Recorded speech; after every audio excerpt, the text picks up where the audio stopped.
Paano kung yung old ang gamit mo, pwede ba i-change into like that? Paano po kung yung dati ay rectangle pero gusto ko po niyan? Saan po store nyo, boss? So yun guys, quick recap muna tayo dito sa modern switching outlet bago natin sagutin yung mga comment nyo. So ito na nga pala yung modern version ng mga ganitong switching outlet. So kung mapapansin nyo, talaga malayo na itsura nila.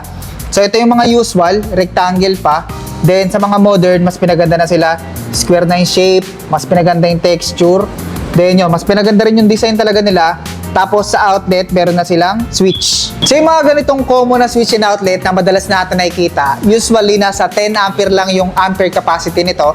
Then, yan makikita nyo rectangle yung shape niya, tapos napakasimple niya lang. Tapos, kadalasan sa mga ganito is wala silang safety shutter. So itong mas pinamodern na switch and outlet, kung makikita nyo, mas pinaganda na talaga yung itsura nila. Square na yung shape niya.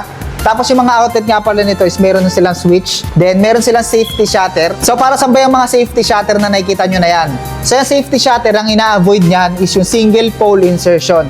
Nakadalasang ginagawa nga ng mga bata is nagsasaksak sila dyan ng kung ano mang metal o kaya minsan yung daliri nila. So kapag ka nagsaksak sila dyan ng kahit na ano, hindi sila makukuryente kasi ang ina-avoid nga nyan is yung single pole insertion. Plus, itong mga switching outlet na to na mas pinamodern, 16 ampere na yung capacity nila kaya mas maliit na yung chance nila na mag-overload. Unlike sa mga ganitong 10 ampere, nakakadalasan ngang nasusunog. So ngayon, sagutin na natin yung mga tanong nyo sa comment section. So sabi ni Brother Aldwin, paano kung yung old ang gamit mo? Pwede ba i-change into like that? So ganito siguro yung tinutukoy niya, mga old version ng switching outlet. So pwede ka nga ba magpalit ng ganito? Yes, pwede. Pwede po magpalit kahit na meron na kayong existing na mga switching outlet. Next question, paano po kung yung dati ay rectangle? Pero gusto ko po niyan. Di magsisinsil po pag pinalitan kasi square po yan likod ng switch at outlet. Salamat po. So yun, napakagandang tanong no? Kasi kung mapapansin nyo nga, talaga magkaiba yung size nila, then magkaiba rin yung shape. Talagang kailangan nyo po magsinsil kung gusto nyo gumamit ng ganito mga modern. So hindi lang po kayo magsisinsil dyan, ang gagawin nyo rin po is papalitan nyo yung utility box. So yung utility box kasi ng mga rectangle is ganito. Sa ganito naman mga square na switching outlet, ito na po yung utility box sila. So square type na po siya. So malinaw po tayo doon ha. Kahit meron po kayong existing na switch and outlet, tsaka meron kayong utility box na existing, pwede pa rin po kayo magpalit ng ganito. Ang mangyayari lang is magsisinsil kayo sa wall kasi nga magkaiba sila ng shape, square na tong bago. Then magpapalit rin po kayong utility box. Last question, galing kay Ma'am Heart Love. Saan po store nyo, boss? So yun guys, nandito lang po kami sa Caruhatan, Valenzuela City. So kung around Metro Manila kayo, pwede nyo kami bisitahin dito sa store.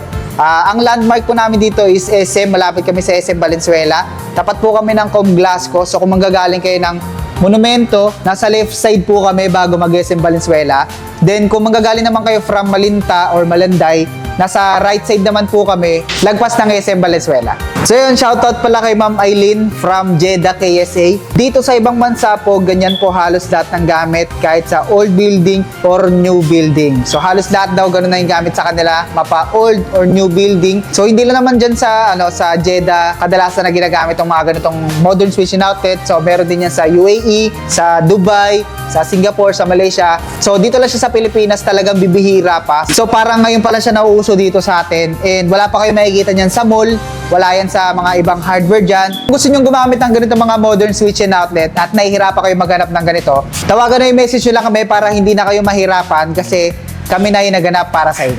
So yun lang sa mga nagpapagawa dyan ng modern design na bahay tsaka sa mga nagpaparenovate. Kung gusto nyo gumamit ng ganito kaya lang masyado kayong malayo dito sa location namin, hintayin nyo na lang yung TikTok shop natin. Kung meron pa kayong mga gustong itanong, comment lang kayo dyan sa baba. Kung meron kayong mga gustong i-canvas or pakot, tawagan na yung message nyo lang kami. Free quotation naman tayo. And shoutout sa mga viewers natin dyan from province and siyempre sa mga taga-ibang bansa na nakakapanood sa amin. Yun, always stay safe. Comment nyo naman dyan sa baba sa mga ibang nakakapanood kung taga-saan kayo para alam din namin kung hanggang saan na inaabot ng video na to. So yun lang, kung nagpapagawa ka ng bahay, pag may kailangan ka pang electrical, tandaan mo lang, Trev Electrical.